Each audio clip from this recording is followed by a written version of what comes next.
नमस्ते। खास गरेर धेरै मिडियाहरूमा मेरो विषयमा मिम बनाउने कुरा, मलाई जोकर बनाउने कुरा आए। दुर्गा परसाई मुर्गा परसाई भनेर जुन हिसाब किताबका कुराहरू आए, ती देखेर मलाई अचम्म लाग्यो। म साथीहरूलाई के भन्न चाहन्छु भने 1000 माइलको यात्रा कुनै शून्यबाट सुरु हुन्छ। भिजन भनेको एउटा व्यक्तिबाट सुरु हुने हो। यात्रा भनेको पनि एउटा व्यक्तिले नै सुरु गर्ने हो। र यस्ता अप्ठ्यारा कुराहरू एउटा व्यक्तिबाटै सुरु हुन्छ र एउटा व्यक्तिबाटै विचार हुन्छ। र दुर्गा परसाई केवल दुर्गा परसाई होइन, आज दुर्गा परसाई एक घर घर दुर्गा, हर हर दुर्गा, घर घर दुर्गा भएको छ। दुर्गा भनेको विचार हो, म होइन, म एउटा व्यक्ति मात्रै हो। त्यसले गर्दाखेरि म तपाईँहरूसँग के भन्न चाहन्छु भने म भागेको होइन। मैले दुईवटा केसमा म भागिनँ। यो केसमा म जोगिएको मात्रै हो, किनभने म रहेँ भने यो अभियान सफल हुन्छ, यो जनविद्रोह सफल हुन्छ। म नै रहेन भनेदेखि यो जनविद्रोह त्यत्तिकै दबाएर जान्छ। किनभने पेरुको कहानी म तपाईँलाई पेरुलाई लान चाहन्छु। पेरुमा जब गोन्जालोलाई पक्रेर मारियो, त्यस पछाडि पेरुको जनविद्रोह सकियो। त्यसले गर्दाखेरि म पेरुको गोन्जालो भन्न चाहन्न, म नेपालीहरूको एउटा लिडर भन्न चाहन्छु। नेपालीहरूलाई तपाईँको चाहिँ बचाउन चाहन्छु, नेपाल बचाउन चाहन्छु। त्यसले गर्दाखेरि म तपाईँहरूलाई एउटा कुरा के भन्छु भने, म भन्दै गर्दा जुन 15 गते तपाईँको चाहिँ दुईजना, एकजना पत्रकार समथिङ रगत रजक र एकजना सबिन महर्जनको जुन मृत्यु भयो, त्यसमा म हार्दिक श्रद्धाञ्जली भन्दै उहाँहरूको परिवारलाई पढाउनलाई, उहाँहरूको बच्चाहरूको भविष्यको लागि म दुईटै परिवारलाई 5-5 लाख रुपियाँ दिने घोषणा पनि गर्दछु।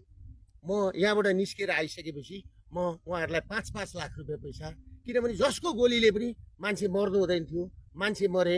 हामीले नागरिक बचाउ अभियान सुरु गरेको हो, नेपाली र नेपाललाई बचाउने अभियान सुरु गरेको हो। हामीले मान्छे मराउँ भनेर सुरु गरेको होइन। त्यसले गर्दाखेरि म तपाईँहरूलाई एउटा कुरा के भन्न चाहन्छु भने, त्यो सँगै उहाँहरूलाई 5-5 लाख रुपियाँ घोषणा गर्दै गर्दा सरकारले दिन्छ दिँदैन मलाई थाहा छैन, तर म चाहिँ दिन्छु। र त्यो सँगसँगै म अर्को कुरा के भन्न चाहन्छु भने, म भागेको छैन। मलाई त्यो दिन तपाईँहरूले अहिले सम्पूर्ण भिडियोहरू आइसके, कस्ता कस्ता मान्छेहरूले कहाँबाट घरका छतबाट कसरी ताकेर बसेर छन्।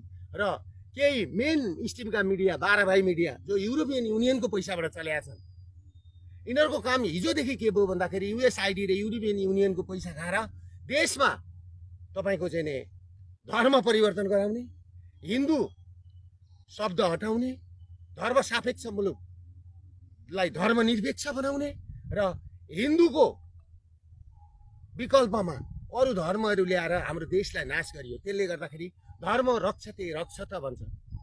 धर्मलाई हामीले रक्षा गऱ्यौँ भने हामीलाई पनि धर्मले रक्षा गर्छ भन्ने युक्कानका साथ म अघि बढेको छु।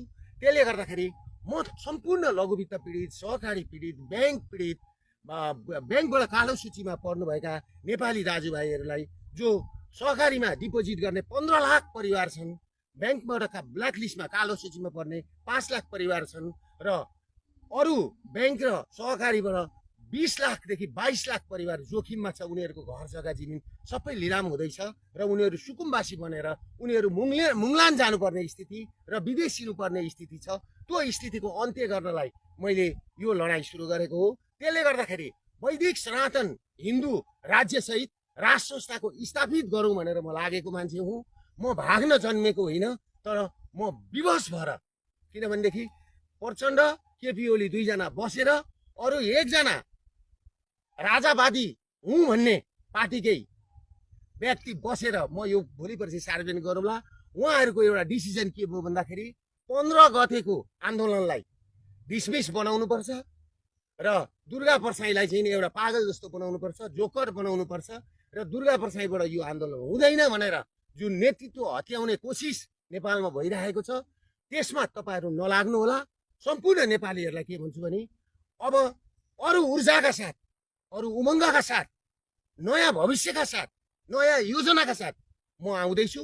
र म एउटा कुरा के भन्न चाहन्छु भनेदेखि, मेरा वकिलहरू जस्तो ध्रुवलाल श्रेष्ठ, स्वागत नेपाल, टङ्क दुलाल, सुशील पन्त, रमन श्रेष्ठ, तपाईँको चाहिँ डाक्टर सुरेन्द्र भण्डारी, डाक्टर भीमार्जुन आचार्य र मानव अधिकारको रोभरमा हो भनेदेखि म भोलि नै 24 घन्टाभित्रमा उपस्थिति हुन म पुलिस प्रशासन समक्ष आउन म तयार छु। मलाई पुलिसले खोज्नु पर्दैन।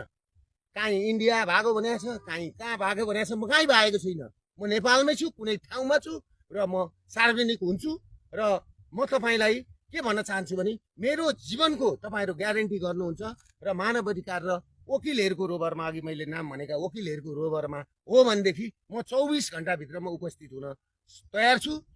र तपाईँहरूले के भएको थियो कुरा भन्दाखेरि 15 गतिको आन्दोलन गर्नुभन्दा अगाडि 13 गतिको दिन सिडिओ कार्यालयमा सिडिओ साहब, काठमाडौँ जिल्लाको सिडिओ साहब र काठमाडौँ जिल्लाको एसएसपी साहब र एसपी साहब अनि एकजना डिएसपी साहब बसेर के भएको थियो भने शान्तिपूर्ण आन्दोलन गर्ने भनेर भनेको थियो।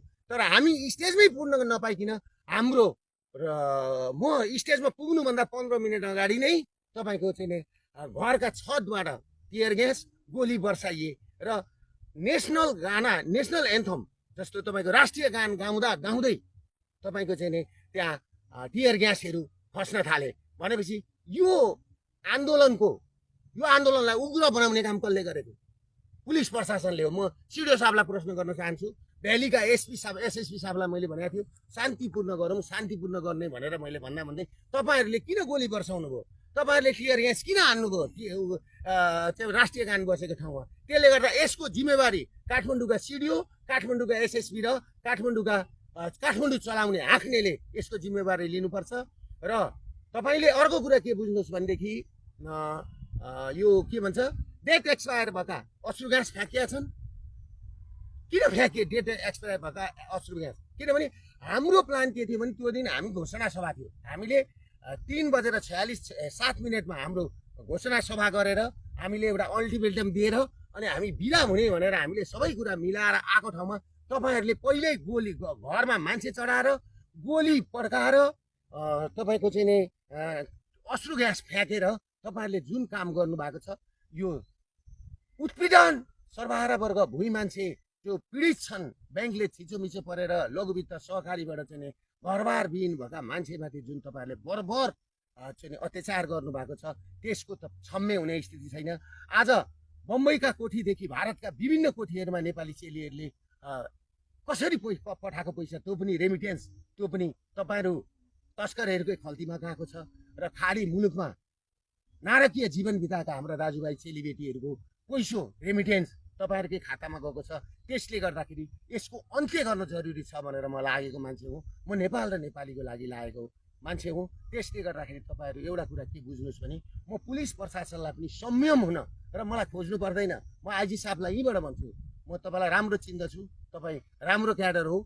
मैले तपाईँलाई के भन्न चाहन्छु भने तपाईँले यो जिम्मेवारी लिनुहुन्छ र 5 जना वकिल र 5 जना मानव अधिकारवादीको रोभरमा तपाईँले चाहिँ नि कुरा गर्नुहुन्छ भने म यो सम्बोधन आएको 24 घन्टादेखि 36 घन्टाभित्रमा सार्वजनिक हुन्छु भन्दै बिदा लिन चाहन्छु।